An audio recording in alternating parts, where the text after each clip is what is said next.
All right. Shalom, shalom. Giving all praises, glory, and honor to Yahweh, Ba'ashem, Yahweh Shai, Ba'ashem, Rakakodash, Kankan. I'm here with the brother Montezal and Tazayah. He just stepped out, but this is Great Millstone, Indiana. All right, coming to you through the strength and the power of Yahweh, Ba'ashem, Yahweh Shai. All right, in truth and sincerity. But before we start the video, we want to give all double honors to the apostles and the elders at Great Millstone who rule well and worthy to be accounted double honors for teaching us this truth. All right, and peace and salutations to all you Akim out there preaching this truth throughout the four corners of the earth with truth and sincerity in your hearts. All right, and for the love of the gospel. All right, just getting straight into it. We were just meditating in the spirit, so we thought we'd do a lesson, man. This is 2nd Ezra, chapter 16, verse 21. It says, "Behold, victuals shall be so good cheap upon the earth, that they think themselves to be in good case. And even then shall evils grow upon the earth, sword, famine, and great confusion." Hey, and that's what's happening, man, because we were talking about how gas is really cheap now. We went from gas in the summertime, just the same very year, gas in the summertime reaching $3, $3.05, $3.05 for a gallon of gas. Now, 6 months later, gas has dropped back down a whole $1.05 lower, man. It's now $1.99 a gallon. All right, $1.99, $2.05 a gallon. And that and the word victuals goes into supplies, things that you need to sustain life. So gas will be a victual, clothes, food. Those things will be victual. So all of those things are good, cheap upon the earth because you can skip the person going, you can skip the middleman, basically, so to speak. You can buy straight from the supplier. You got all these Amazons and all of these, the Lord said, I will shorten those days. So I'm sorry. I'm mixing the scripture. It's in Matthew. Yeah. It says, except those days be shortened for the elect's sake. That's what it is. It's in Matthew 24, I think 22. Yeah, it says it says there should be no flesh saved except you got it. This is Matthew 24 verse 22. He says, and except those days should be shortened, there should no flesh be saved, but for the elect's sake. But for the elect's sake, man, there should be no flesh saved, but for the elect's sake. And those days are being shortened through this technology that the white man is possessed. All right, through the technology, he is allowing everything to be faster, right on the spot. You don't have to wait. You don't have to be patient for anything anymore. Right, and you know what? And the funny part about it, the days are being shortened. Though the Lord through the Spirit, He's shortening up these days, man. Because here it is right now. It was just like 2018. It's gone now. In about a week from now, and it's that week gonna be seeming like it's only been 2 days. I don't know if you've been paying attention how quick time has been really just going.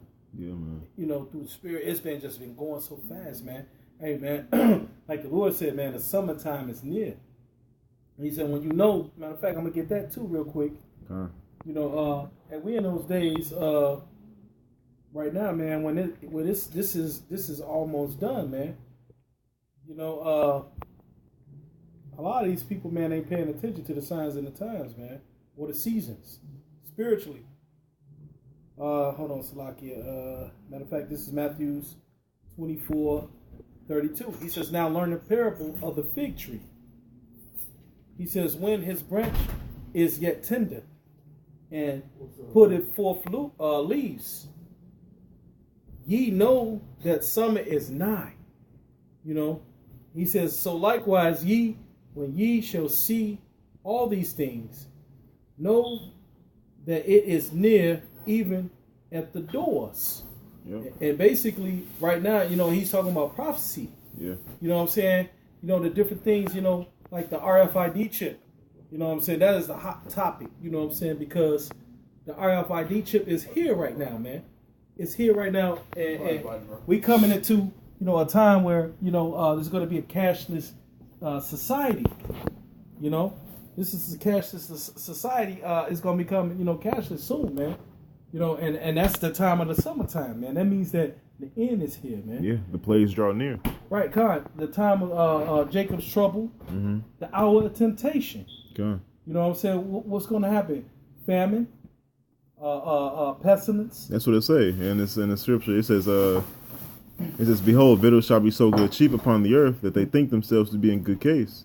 Even then shall evils grow upon the earth, sword, famine, and great confusion. And though you see those things growing, because these people think themselves to be in good case, they think because victuals are good cheap upon the earth that the earth is doing well. All right, now that may be the case back then, but as of now, the government used that the so-called white man, I'll say, use that as a tactic to disguise the people into confusion. All right, it says that shall grow. It says, for the earth shall be slakia. Mm-hmm. It says, even then shall evils grow upon the earth, sword, famine, and great confusion. The sword represents death. Yep. Famine represents shortage of food. All right. And great confusion, which means people are confused because they're being misled. You know. It says, for many of them that dwell upon the earth shall perish of famine, and the other that escape the hunger shall the sword destroy. And that's the destruction, man. That's the death. That's right, God. Because there is going to be a famine, man. There's going to be a famine of the word from hearing these wholesome words, and there's going to be a famine of food, all right, because of the hyperinflation that's going to be in America. And when the brother was talking about the prophecies drawing nigh, that's a prophecy, influx of people robbing each other for the want of goods thereof. And it says that in 2 Ezra the 15th chapter. It says neighbors spoiling each other for the want of food. You know. Did you have something?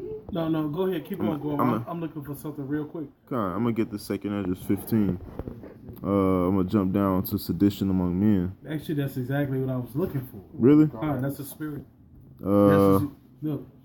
There you go. It's the spirit, bro. Yeah, kind of 2 Ezra 15. Or I started 14. It says, woe to the world and them that dwell therein, for the sword and their destruction draweth nigh, and one people shall stand up and fight against another, and swords in their hands. It says, and there shall be a sedition among men. So these people are fighting each other, man. Because it says, I said there's going to be an influx of people wanting food. This is because of the famine. All right, it's going to go into it. It says there should be a sedition among men. A sedition means an uprising. It says, and invading one another, they shall not regard their kings nor princes, and the course of their actions shall stand in their power. You know, they're not going to regard your kings or princes, man. Right, Khan. They're not going to regard the law. Nope. You know what I'm saying? The police ain't going to be able to stop them. Militaries ain't going to be able to stop them. Why? Because people going to be out here hungry, man. They're going to be out here hungry, and they're going to be trying to survive, man, during these times of the famine. And what's going to make that, man, happen, man? Jacob's trouble. You know, RFID chip. Some Jakes ain't going to take it, man. Some people ain't going to take it because they've heard it in the churches, even though they not in the know, that if they take that chip, you know what I'm saying, that they not going to make it into the kingdom. You know, even heathens, so-called white people ain't going to take that chip, man. You know, so it's going to be all kinds of pandemonium out here in these streets, man. People going to be out here hungry, man. Trying to survive, trying to find a way to survive. They're not going to care about no police. Matter of fact, the police ain't even going to care, man. Because they're going to be trying to survive. They got to go out. They're going to have to go home and protect their mother. Or their wives, or their children. Shows you that in the movie World War Z? Yep, World War Z. The police officer, he dropped the gun and held his hands up. The police officer ran right past him to grab his infamil, man. That shows you he was in uniform. It shows you he just got off duty. That's right. He just got off duty and he grabbed some infamil for some food for his baby. That's right, man. And these people, they ain't gonna know what to do, man. They're gonna be out here. It's gonna be all types of chaos out here in these streets, man. You know, women gonna be getting raped. You know, men gonna be getting put to death. Houses gonna be getting raided. People gonna be looking for food. Stores gonna be raided and ramshacked. And all of these things you're saying are illegal. Yep. So that's what it means when it said, they shall not regard their kings nor princes, and the course of their own actions shall stand in their power. It says, a man shall desire to go into a city and shall not be able. You know? That's that martial law. That martial law. Because there's going to be all types of checkpoints. That's right. You know what I'm saying? Everywhere. If you ain't got no chip, it's shoot on sight. It's shoot on sight, man. So you're going to be doing what? Living in the wilderness. That's right. You're going to have to learn you're going to have to be able to know how to hunt for yourself. You know, and guess what else is going to be out there in the wilderness with you? Other things that's hunting. Wild animals like lions and tigers, coyotes. They hunt in packs. Cause I'm telling you, them zoo animals gonna break up out the zoo. Hell yeah. You know, Lord might open the gates like you did for Peter. You know, he might open the gates on them animals just to appease the wrath, just to appease his wrath. That's right. You know, hey, it says that in the Apocrypha. It says the teeth of wild beasts to appease the wrath of those of him that made them. All right.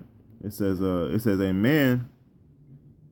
Oh, okay. Verse 18 says, "For because of their pride, and the cities shall be troubled, houses shall be destroyed, and men shall be afraid. A man shall have no pity upon his neighbor, but shall destroy their houses with the sword and spoil their goods, right, because of but it's the kicker, because of the lack of bread thereof, for a great tribulation." That's the day of Jacob's trouble that we were just mentioning to you, man. It says because of the men, your neighbor are going to do all of these things to you because of the lack of bread thereof. Because when people are starving, it's one thing when you yourself are starving, but when your family is starving, when your wife is starving, when your kids are starving, then it causes people to do things that they don't want to do. Like eat each other. You know, because that's going to happen too. You're going to have people doing cannibalism. Yep. You know, they're going to be eating their own children. You know, the scriptures say so, man. It does. You know, that's how bad it's going to get here, man. I think that's Lamentations 5. Yep. I get that.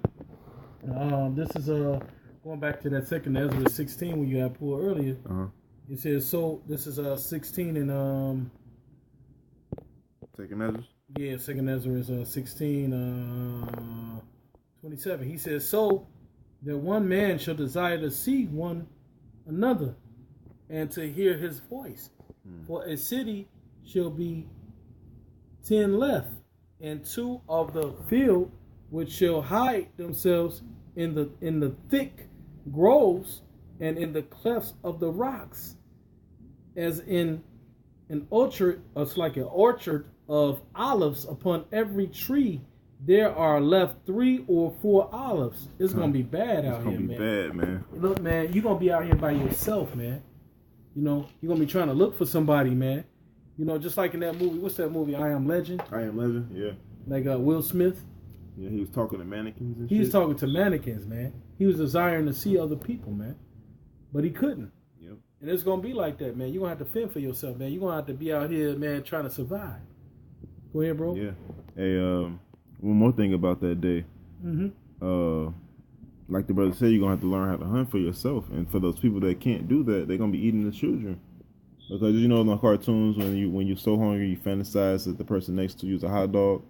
And that's another reason why people gonna be alone, man. Because say a mother do run away with her 2 or 3 kids, you know, and then she's hungry to the point of death, and her being just like her father Esau, the devil, she gonna say, I'm famished to the point of death. I need something to eat right now. You know, her child that's barely making it, and she don't want to carry him no more. She gonna eat him, and she gonna feed him to the rest of her children. You know, because it's prophesied. And she gonna be wicked and eat it all to herself, and then kill all of them too and eat their ass too. Yep. That's gonna be in her wicked mind, man. It keeps going. In those days, 3 more left. It keeps going. It says, 2nd Ezra 16 and 30. Oh, actually, you can finish. I'll read it to you. You can break it down. This is 28. He says, for of a city there shall be 10 left, and 2 of the field, which shall hide themselves in the thick groves and in the cliffs of the rock. You see that in the movie Rosewood, man. When Rosewood got destroyed, the people, the citizens of the city that was fleeing, they hid in the groves, in the thick rocks, and in the thickets. All right. He says, as in an orchard of olives, upon every tree there are left 3 or 4 olives, or as when a vineyard is gathered, there are left some clusters of them that diligently seek through the vineyard. And this is the same parable. This is the same parable that is This is the same parable. This is the same. Hey, could you get I get it. I'll get it for you, bro. Tell me. Isaiah 24. Con, I got you. And go jump to 9.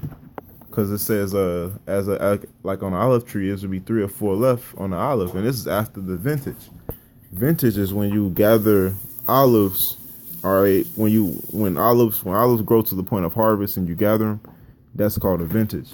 And it said in Isaiah 24, Yeah, that's it.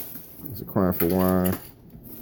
Go start at the city of confusion is broken down. There it is. 10. You can start at 10. Con, this is Isaiah 24:10. He said the city of confusion is broken down. And that city of confusion is Babylon. All right, when you go into the word Babylon, it means confusion. Con, yep.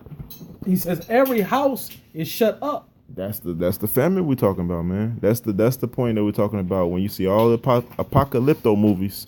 All right, and they boarding up houses so they don't want nobody entering. And it just said that neighbor shall invade neighbor by the lack of bread thereof. That's what it's talking about. Every house is shut up that no man may what? That no man may come in. Yep. There is a crying for wine in the streets. And that wine is talking about true doctrine. That's talking about the Lord's doctrine that only the prophets got. And the prophets not going to be out on the streets forever, man. That's that crying for wine. They're going to be crying for answers, but they're not going to find them. Right, Khan, that's right. He says, you keep going. He says, all joy is darkened. Mm-hmm. The mirth of the land is gone. Mirth is foolishness. All right. Keep going.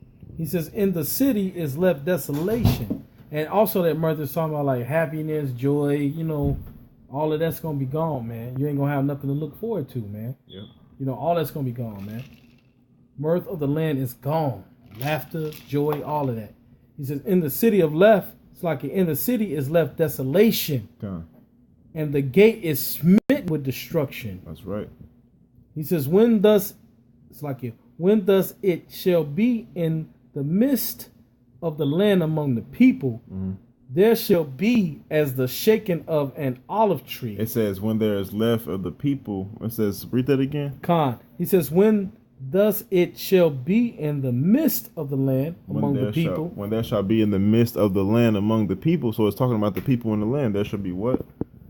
There shall be as the shaking of an olive tree. That's the same parable that's right here in 2nd Ezra 16. All right, let me read it again. It says, For of a city there shall be 10 left, and 2 of a field, which shall hide themselves in thickets and thick groves in the cliffs of the rocks, as in the orchard of olives upon every tree, when there are 2 or 3 left. So it's talking about when you harvest olives, man. Because when you harvest olives, you shake the tree until all the olives fall off, and you only got a handful left. You know, that's what it's talking about. You can finish off. Khan, he says, and as the gleaning grapes, when the vintage is done. As the gleaning grapes, when the vintage is done. When you glean something, that means you cut it. So after the vintage is done, when you cut all the olives off the tree, that's what a city is going to look like a bare, naked tree. 2 or 3 people in a whole city, all right? And when you go into populations of city, population of Gary, Indiana, where we are here, GMS, Indiana, population of Gary is 81,000. So basically what the scriptures are saying, in this city is going to be left a handful of that 81,000, maybe 10, 11, 15, 20, 25. Right, that's 2 or 3 compared to an olive tree, because an olive tree has thousands of olives, thousands and thousands of olives, but it's left 2 or 3 when you after you vintage them. Right, because like most of them people gonna be caught up in the famine. Some of them gonna be dying from the famine. Yep. Some of them gonna be dying from the Gurga troops that's gonna come and gather up Jake. You know what I'm saying, to take them to this concentration camps. A lot of them gonna be at the concentration camps, man. That's right. Being guillotined. Or firing squad, or whatever, however, way Esau gonna have it set up, you know what I'm saying, for you to be killed, man. That's right. Let me finish this. That was it to that. Yeah. Let me go ahead and finish this out. We can probably close up. It says, even so, in those days there shall be 3 or 4 left by them that search their houses with the sword. So he just said those Gergachu's, there shall be 3 or 4 left of them that search their houses with the sword, man. So they're not gonna be finding nobody, because they didn't kill them all off, It says, the virgins shall mourn, having no bridegroom. The women shall mourn, having no husbands. Their daughters shall mourn, having no helpers. Right, because that goes back into that Isaiah 4:1. The women, they're gonna be looking for that protection. Yep. You know what I'm saying, for in that time. That's right. They're gonna remember. You know what I'm saying, the Israelites out there in the highways and the byways prophesying. And they're going to be looking for the men of the Lord, man, for that protection, man. That's right. It's actually a scientific statistic that women outnumber men. It's actually proven scientifically. Let me get that real quick and we can close up with that one, unless you got something else. Yeah, while you getting there, let me get the last verse. It says, "In the wars shall their bridegrooms be destroyed, and their husbands shall perish of famine." All right? Yep. And that's so crazy because I was meditating on that today earlier about that, man, because I was reading one particular scripture. Well, willing, I think it'll come to me. But this is Isaiah 4:1. He says, "And in that day 7 women shall take hold of one man, saying, we will eat our own bread and wear our own apparel. Only let us be called by thy name to take away our reproach." You know, and that's what these women going to be looking for, man. They're going to be looking for a man of the Lord, man, to be their covering. Because they're going to remember, man, the men of the Lord out there preaching and prophesying. Yeah. And they know they going to know that's the only way to salvation, man. That's right. Through the men of the Lord, man. And another thing is they going to see that glow in us. And like, how they going to know y'all men of the Lord? Or was she going to see that everybody fucked up besides the men of the Lord? Yep. This dude, he got all his clothes. He got luggage on his back. He looked like he know what he's doing. I need to go with him. Right. And what did the Lord say? He said, my servant shall eat. That's right. He ain't skinny. He ain't looking all hungry and lumped over. He got energy to walk. I'm famished to the point of death. He walking around with this big old sword. Yeah. You know, Lord gonna take, man. Lord gonna give us that. When Jonathan ate of that honey, it said his countenance was changed, man. He said his countenance was enlightened. The Lord's gonna enlighten our countenance, man. That's right, man. He's gonna give us a sound mind in the midst of terror. Right, because through the Spirit, we're gonna know how to deal with everything, man, that's going on. Because the Lord through the Spirit is already preparing us for these times to come, man. Yeah. We're gonna be calm. You know what I'm saying, when all this stuff is happening, man, because we're ready for it. The Lord is making us ready for it now. You know, I even had a dream about it, man. You know, I had a dream that all pandemonium hit, Jacob's trouble hit, man. And, bro, we was calm as shit, man, when it happened, man. We wasn't even worried about it because we was expecting it. You know, through the power and spirit of Yahweh Shem Yahweh Shah, he had already prepared us for it in the dream that I had, man. I was like, man, I woke up like, damn, man, the Lord is preparing us, you know what I'm saying, for this stuff that's going to come, man. You know, every time you preach this gospel, man, and meditate on it, you know what I'm saying, every time you fast, every time you praying, Yahweh Shem Yahweh Shah is preparing you for it, man. That's right, man. Yep. All right, with that, give all praises, glory, and honor to Yahweh, Ba'ashem, Yahweh Shai, Ba'ashem, Rakakadash, Kankan. All right, double honor to the apostles and elders, a great millstone who rule well, and peace and salutations to every brother preaching the truth throughout the four corners of the earth with truth and sincerity in your hearts. Till next time, we'll say shalom. Shalom, shalom.